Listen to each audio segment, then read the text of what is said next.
The Prince, by Niccolò Machiavelli.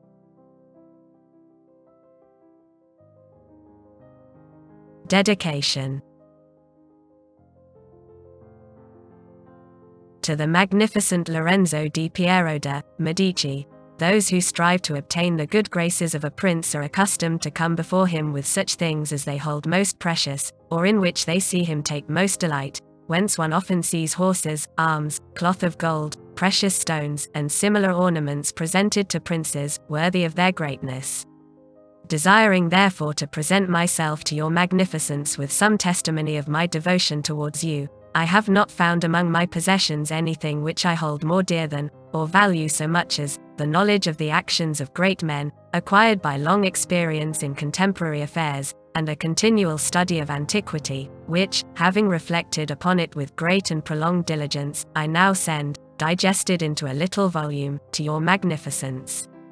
And although I may consider this work unworthy of your countenance, nevertheless I trust much to your benignity that it may be acceptable, seeing that it is not possible for me to make a better gift than to offer you the opportunity of understanding in the shortest time all that I have learnt in so many years, and with so many troubles and dangers, which work I have not embellished with swelling or magnificent words, nor stuffed with rounded periods, nor with any extrinsic allurements or adornments whatever, with which so many are accustomed to embellish their works, for I have wished either that no honor should be given it, or else that the truth of the matter and the weightiness of the theme shall make it acceptable.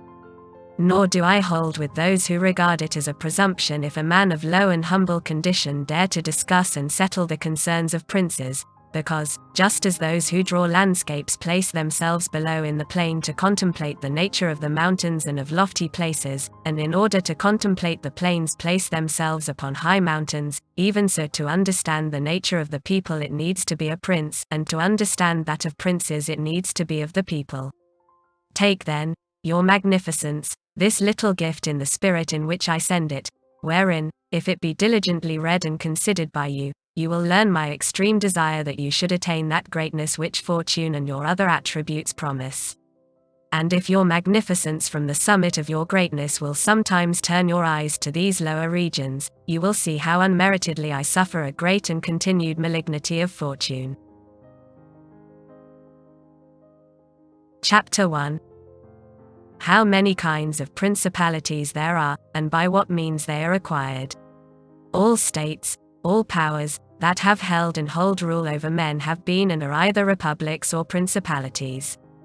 Principalities are either hereditary, in which the family has been long established, or they are new.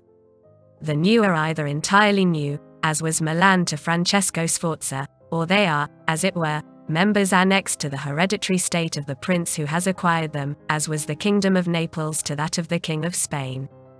Such dominions thus acquired are either accustomed to live under a prince, or to live in freedom, and are acquired either by the arms of the prince himself, or of others, or else by fortune or by ability.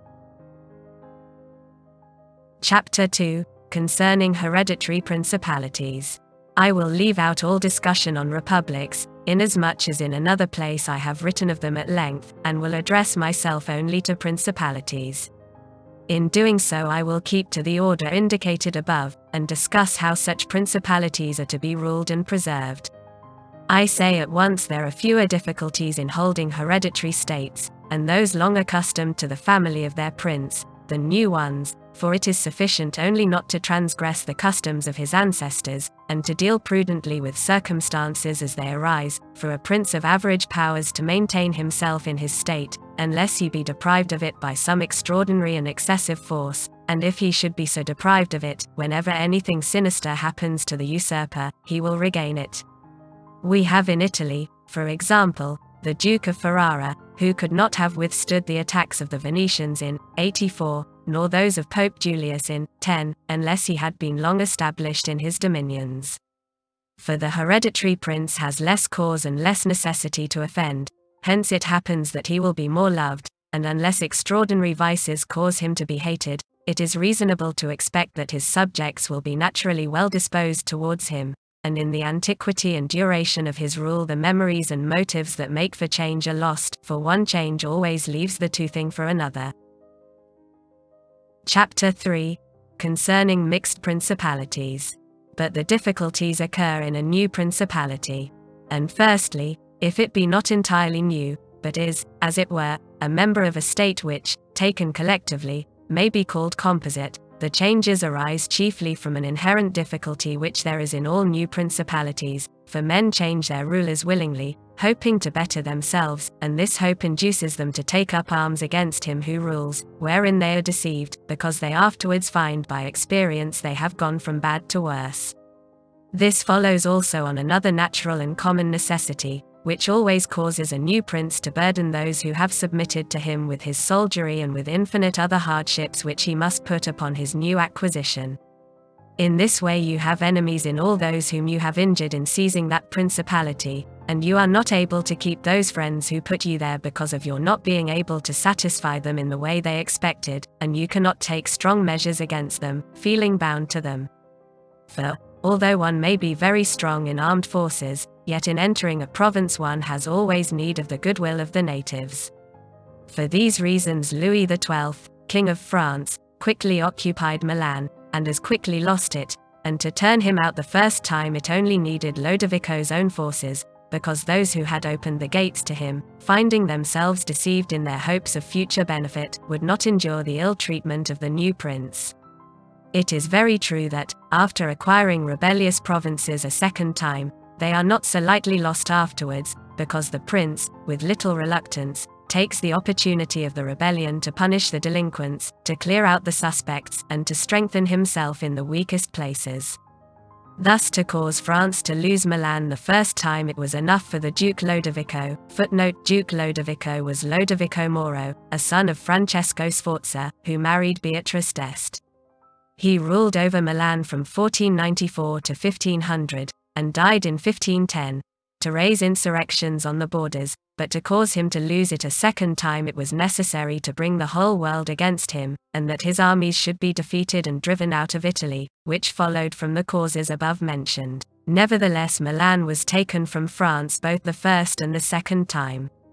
The general reasons for the first have been discussed. It remains to name those for the second, and to see what resources he had, and what anyone in his situation would have had for maintaining himself more securely in his acquisition than did the King of France. Now I say that those dominions which, when acquired, are added to an ancient state by him who acquires them, are either of the same country and language, or they are not.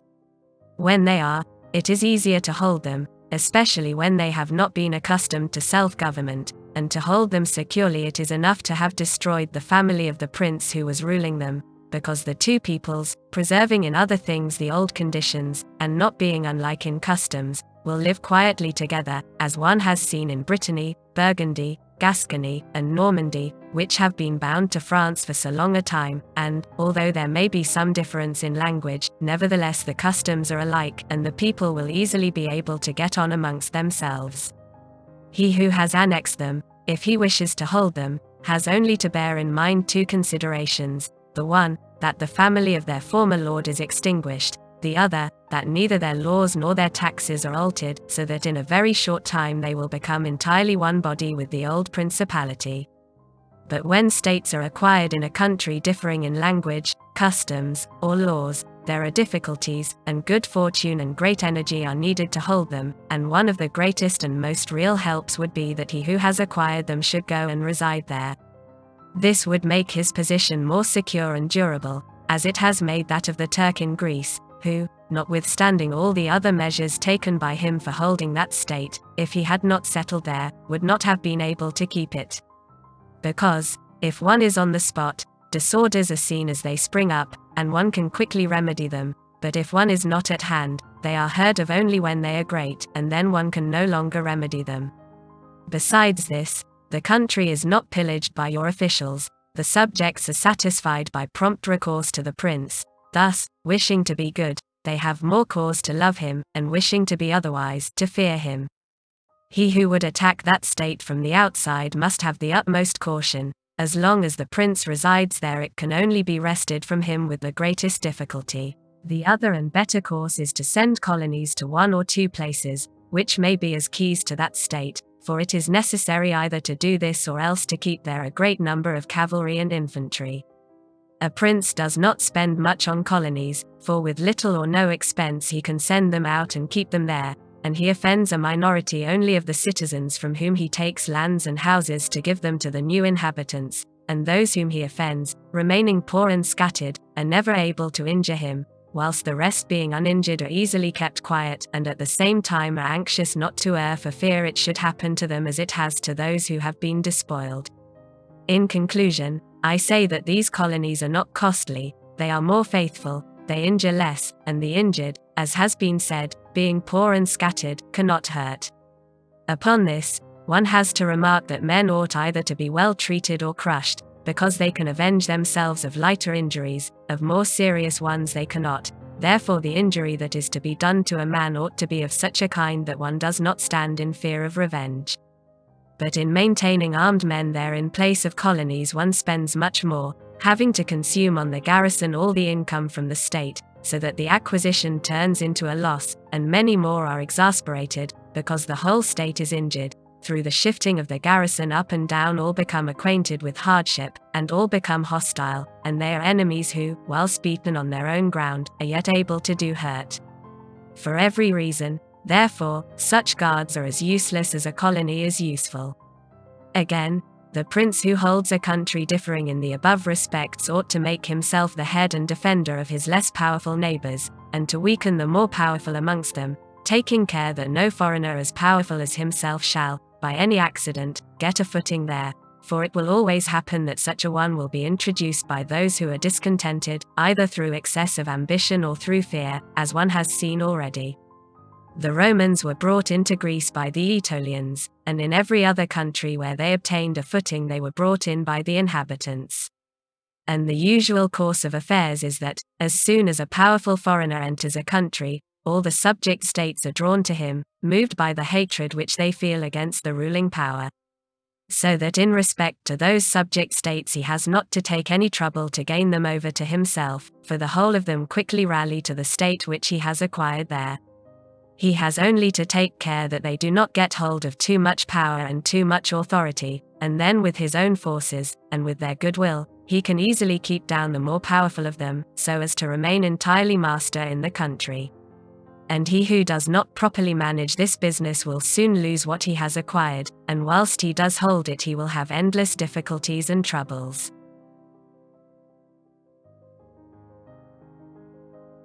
The Romans, in the countries which they annexed, observed closely these measures. They sent colonies and maintained friendly relations with the minor powers, without increasing their strength. They kept down the greater, and did not allow any strong foreign powers to gain authority. Greece appears to me sufficient for an example. The Achaeans and Aetolians were kept friendly by them, the kingdom of Macedonia was humbled, Antiochus was driven out, yet the merits of the Achaeans and Aetolians never secured for them permission to increase their power, nor did the persuasions of Philip ever induce the Romans to be his friends without first humbling him, nor did the influence of Antiochus make them agree that he should retain any lordship over the country.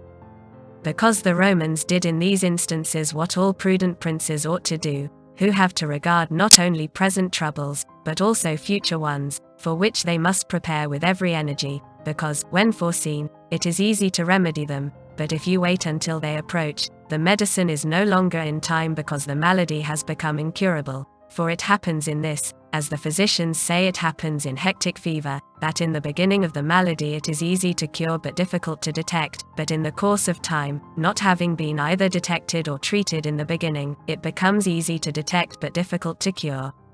Thus it happens in affairs of state, for when the evils that arise have been foreseen, which it is only given to a wise man to see, they can be quickly redressed, but when, through not having been foreseen, they have been permitted to grow in a way that everyone can see them, there is no longer a remedy. Therefore, the Romans, foreseeing troubles, dealt with them at once, and, even to avoid a war, would not let them come to a head, for they knew that war is not to be avoided, but is only to be put off to the advantage of others. Moreover, they wished to fight with Philip and Antiochus in Greece so as not to have to do it in Italy. They could have avoided both, but this they did not wish, nor did that ever please them which is forever in the mouths of the wise ones of our time, let us enjoy the benefits of the time, but rather the benefits of their own valor and prudence, for time drives everything before it, and is able to bring with it good as well as evil, and evil as well as good. But let us turn to France and inquire whether she has done any of the things mentioned. I will speak of Louis, Louis XII, King of France, the father of the people, born 1462, died 1515, and not of Charles,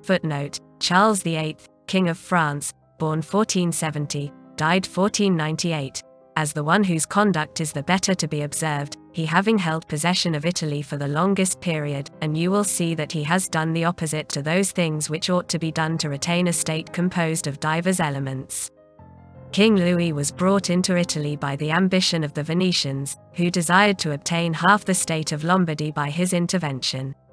I will not blame the course taken by the king, because, wishing to get a foothold in Italy, and having no friends there, seeing rather that every door was shut to him owing to the conduct of Charles, he was forced to accept those friendships which he could get, and he would have succeeded very quickly in his design if in other matters he had not made some mistakes. The king, however, having acquired Lombardy, regained at once the authority which Charles had lost. Genoa yielded, the Florentines became his friends, the Marquis of Mantova, the Duke of Ferrara, the Bentivogli, my Lady of Forli, the lords of Faenza, of Pesaro, of Rimini, of Camerino, of Piombino, the Lucchese, the Pisans, the Sienese, everybody made advances to him to become his friend. Then could the Venetians realize the rashness of the course taken by them, which, in order that they might secure 2 towns in Lombardy, had made the king master of 2/3 of Italy. Let anyone now consider with what little difficulty the king could have maintained his position in Italy had he observed the rules above laid down, and kept all his friends secure and protected, for although they were numerous they were both weak and timid, some afraid of the church, some of the Venetians, and thus they would always have been forced to stand in with him, and by their means he could easily have made himself secure against those who remained powerful. But he was no sooner in Milan than he did the contrary by assisting Pope Alexander to occupy the Romagna. It never occurred to him that by this action he was weakening himself, depriving himself of friends and of those who had thrown themselves into his lap, whilst he aggrandized the church by adding much temporal power to the spiritual, thus giving it greater authority. And having committed this prime error, he was obliged to follow it up, so much so that, to put an end to the ambition of Alexander, and to prevent his becoming the master of Tuscany, he was himself forced to come into Italy.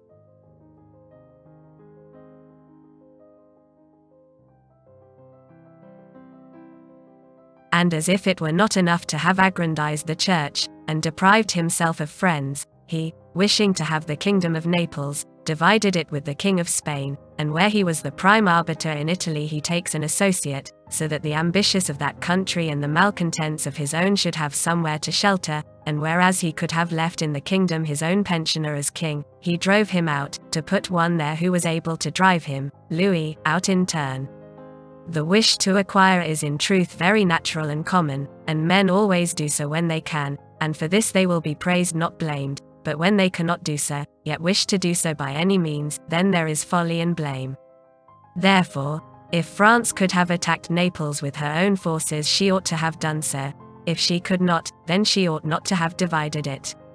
And if the partition which she made with the Venetians in Lombardy was justified by the excuse that by it she got a foothold in Italy, this other partition merited blame, for it had not the excuse of that necessity. Therefore Louis made these 5 errors. He destroyed the minor powers, he increased the strength of one of the greater powers in Italy, he brought in a foreign power, he did not settle in the country, he did not send colonies.